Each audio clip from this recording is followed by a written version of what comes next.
beauty. May message ka ba para kay Robin? Bilang isang kaibigan po ni Kylie na isa sa akin.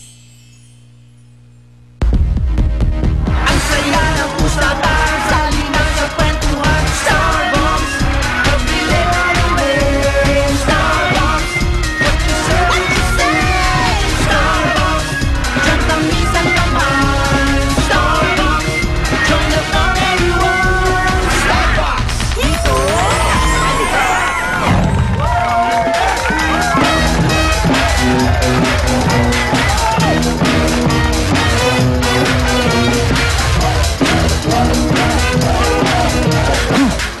Wala kayo. Bayan here, there, and everywhere. Oras na naman para sa pinakamatinding banggaan ng mga statement. Mga statements na totoo, tapat, at tumatatak. Yan po ang aabangan natin sa mga taga-remedios. Dahil dito ang issue ng mga sigat, issue nating lahat. Ito po ang Starbucks dito, kasali ka! Okay, simulan na natin ang usapan natin ngayong umaga. Ilatag na natin ang mga pinakamainit na showbiz issues dito lang sa Yes, No, Is that true? Ano naman ang isip mo? Ano ang bulong ng puso mo? Yes! No! Yes! No! Yes! No! Is that true? Showbiz! Diana Meneses, oh my God! Hiniwalayan ang boyfriend dahil daw ang boyfriend makunat, kuripot, ayaw gumastos. Kung ikaw si Diana, hihiwalayan mo ba ang boyfriend mo dahil kuripot siya? Yes or no? Yes! No! Yes! No! Yes! No! Is that true? Kung bawa kuripot boyfriend mo, iiwanan mo po? Hindi. Bakit po? Eh, siguro nagkukuripot dahil gustong magtipid. Teka lang, ha? Ikaw ba may boyfriend na po? Nandiyan na, ngayon nawala na, umuwi. Ay na, naku, nawala na yung boyfriend niya. Mama! Showbiz show! Sa dami daw ng leading lady ni Captain Barbell, aba, non-showbiz girl ang dinate niya dun sa concert ni Bruno Mars. Tanong, mas bagay ba si Richard sa non-showbiz girl like you?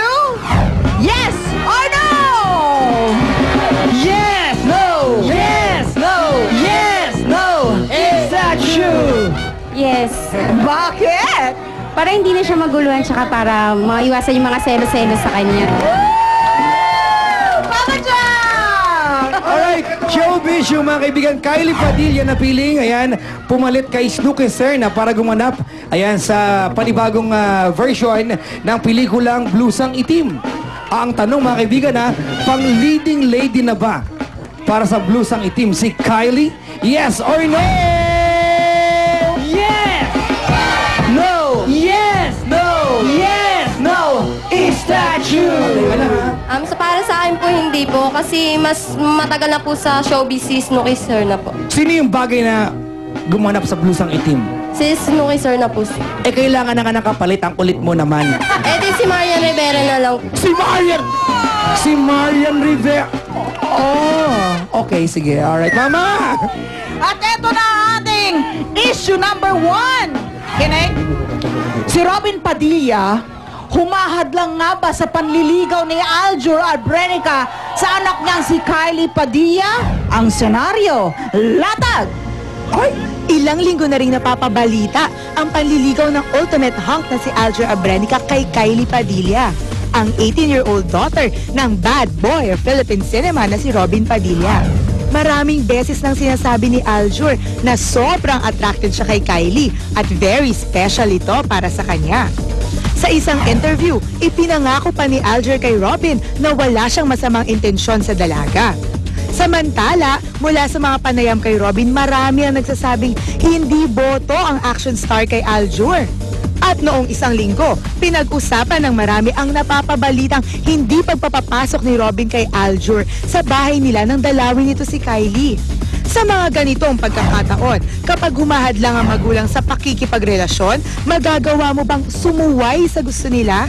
Kaya ang tanong namin sa taong bayan, pag-ibig na hinahadlangan ng magulang, dapat bang ipaglaban? Placards! Placards! Ano? Tanong sa taong bayan! Pag-ibig na hinahadlangan ng magulang, ipaglalaban ba? Kumukontra, mama, kumukontra. Ang sabi nito, hindi kasi sila naman ang magsasama. Alam nila ang mabuti at masama.